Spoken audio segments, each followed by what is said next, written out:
السلام علیکم ورحمۃ اللہ وبرکاتہ۔ سبسکرائب مائی یوٹیوب چینل۔ تو سب سے پہلے ویڈیو کا آغاز کرتے ہیں۔ بسم اللہ الرحمن الرحیم۔ حضرت نوح علیہ السلام کا نام شکر تھا، بعد میں نوح ہوا، اس واسطے کہ وہ اپنی قوم پر بہت نوحہ کیا کرتے تھے۔ اللہ تعالیٰ فرماتا ہے، اور بھیجا ہم نے نوح کو اس قوم کے پاس، پس رہے وہ اپنی قوم کے پاس 950 برس، اور اس مدت میں 40 مرد اور 40 عورتوں کے سوا کوئی ایمان نہ لایا۔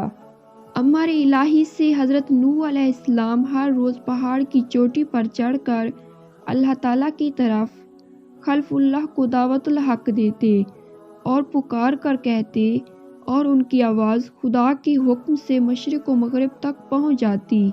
اس وقت کے مرد لوگ اس کلمہ کی آواز سن کر انگلیاں اپنے کانوں میں ڈال لیتے، اور بعض معلوم کپڑوں سے اپنا منہ کو چھپا لیتے، اور بعض کافر یہ آواز سن کر بھاگ جاتے جبکہ وہ ان مردودوں کو اللہ تعالیٰ کی طرف دعوت دیتے۔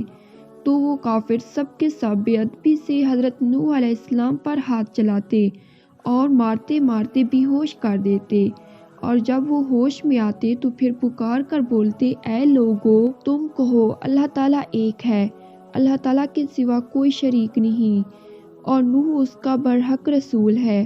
اور ایک روز کا ذکر ہے، حضرت نوح علیہ السلام کے گلے میں کافروں نے رسی ڈال کر کھینچا، تو اس صدمے اور تکلیف سے حضرت نوح علیہ السلام 3 روز شدید بے قرار رہے، پھر بھی دعوت الہی میں برابر لگے رہے اور کسی قسم کی کوئی کوتاہی نہیں کی، اور اللہ کے واسطے تکلیفیں اٹھا کر خلف اللہ کو دعوت دیا کرتے تھے، یہاں تک کہ طوفان کی نوبت آ پہنچی۔ اور ایک دن کا ذکر ہے کہ حضرت نوح علیہ السلام نے اپنی قوم کو اللہ تعالیٰ کی طرف دعوت دی، تو کافروں نے آ کر حضرت نوح علیہ السلام کو ایسا مارا کہ تمام کپڑے لہولہان ہو گئے۔ تب ان کی بیوی جو کہ کافرہ تھی کہنے لگی کہ اے قوم، حضرت نوح علیہ السلام دیوانے ہوئے ہیں، تم اتنا مت مارو، جو وہ کہتا ہے اپنے دیوانے پن سے کہتا ہے اور وہ کچھ نہیں جانتا۔ حضرت نوح علیہ السلام نے اپنی بیوی سے جب یہ باتیں بے ادبی کی سنی، تب حضرت نوح علیہ السلام نے آسمان کی طرف منہ کیا اور رو کر کہا، جیسا کہ اللہ تعالیٰ نے فرمایا ہے، پھر اس نے پکارا اپنے رب کو، گھر گیا ہوں کافروں میں، تو میرا بدلہ ان سے لے۔ حضرت جبرائیل علیہ السلام نے آ کر کہا، اے نوح، تو دعا کر، تیری دعا خدا کی بارگاہ میں مستجاب ہے، یہ قوم کفار تم پر ہرگز ایمان نہ لائے گی، اور تم اس درخت کو لگاؤ۔ اور دوسرا قول یہ ہے، حضرت جبرائیل علیہ السلام نے ایک شاخ درخت بہشت سے لا کر دی، حضرت نوح علیہ السلام نے اس شاخ کو زمین پر لگایا۔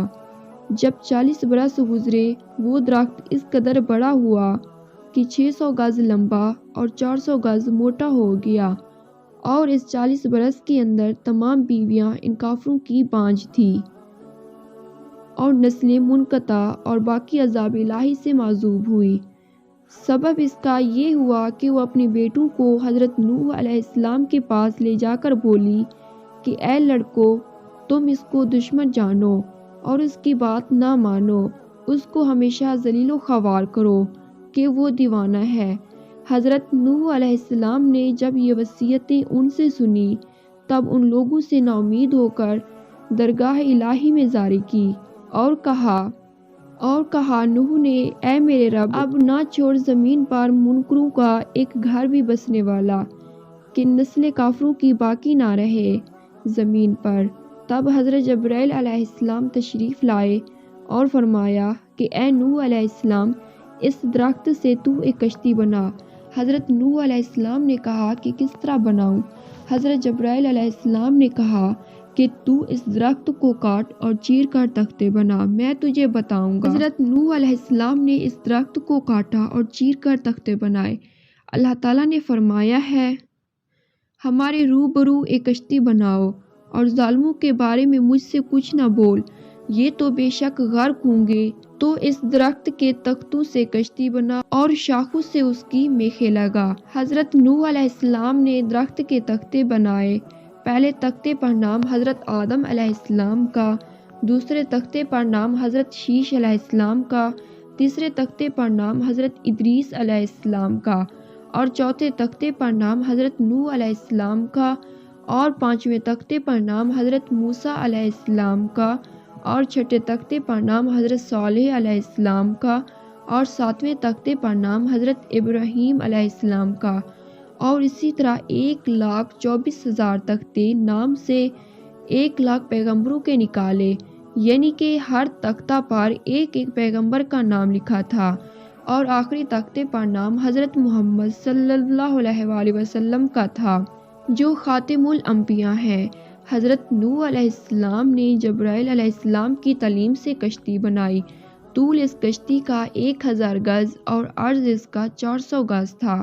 جب کشتی تیار ہوئی تو اس کشتی کو دیکھ کر کافر لوگ بہت ہنسے اور افسوس کرنے لگے، جیسا کہ اللہ تعالیٰ نے فرمایا ہے، اور نوح علیہ السلام کشتی بناتے تھے، اور جب اس قوم کے سردار اس جگہ سے گزرے تو وہ ہنسی کرتے۔ اس پر نوح نے ان سے کہا کہ اگر تم ہنسی کرتے ہو ہم پر تو ہم ہنستے ہیں تم پر جیسے تم ہنستے ہو، اور اب آگے جان لو کہ کس پر عذاب آتا ہے، عذاب رسوا کرنے والا اور ہمیشہ رہنے والا۔ کہ وہ کافر ہنستے تھے کہ خشک زمین میں غرق ہونے کا بچاؤ کرتا ہے، اور حضرت نوح علیہ السلام اس چیز پر ہنستے تھے کہ دیکھو ان کے سر پر موت ہے اور یہ لوگ ہنستے ہیں۔ غرض کشتی تیار ہو گئی اور اس میں 4 تختے کم ہو گئے۔ حضرت نوح علیہ السلام نے حضرت جبرائیل علیہ السلام سے کہا تو حضرت جبرائیل علیہ السلام نے کہا کہ حضرت محمد صلی اللہ علیہ وآلہ وسلم خاتم الانبیاء ہیں۔ 4 تختے ان کے 4 دوست کے نام سے، ان کے نام یہ ہیں: حضرت ابوبکر صدیق رضی اللہ تعالیٰ عنہ، حضرت عمر بن خطاب رضی اللہ تعالیٰ عنہ، تیسرے حضرت عثمان غنی رضی اللہ تعالیٰ عنہ، اور چوتھے حضرت علی رضی اللہ تعالیٰ عنہ کے نام لگانا چاہیے۔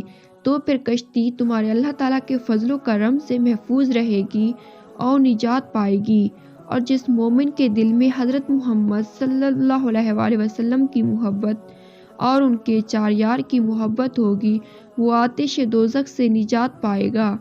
اور فرمایا: اے نوح علیہ السلام، دریائے نیل سے ایک درخت ہے، کسی کو بھیج کر وہاں سے منگوا کر اس کے 4 تختے بنا اور 4 یاروں کے نام نکال اور اس کشتی میں لگا دو۔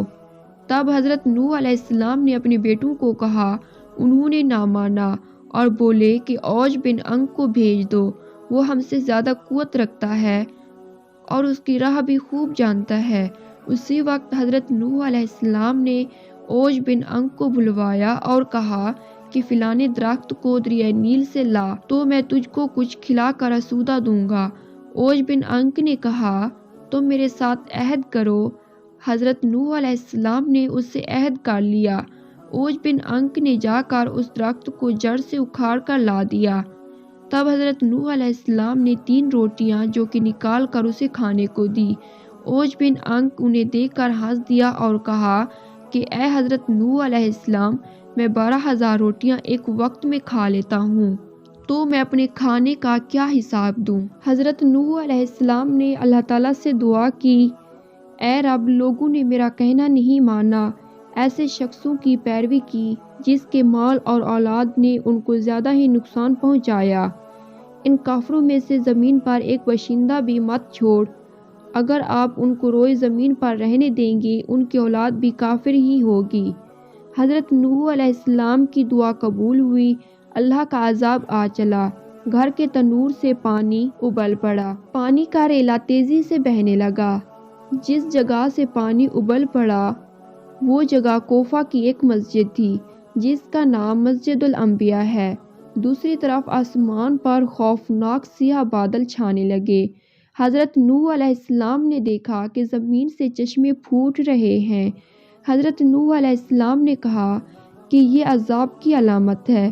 کافر کہنے لگے کہ طوفان تو آتے ہی رہتے ہیں، بارشیں ہوتی رہتی ہیں، یہ تو کوئی نئی بات نہیں ہے،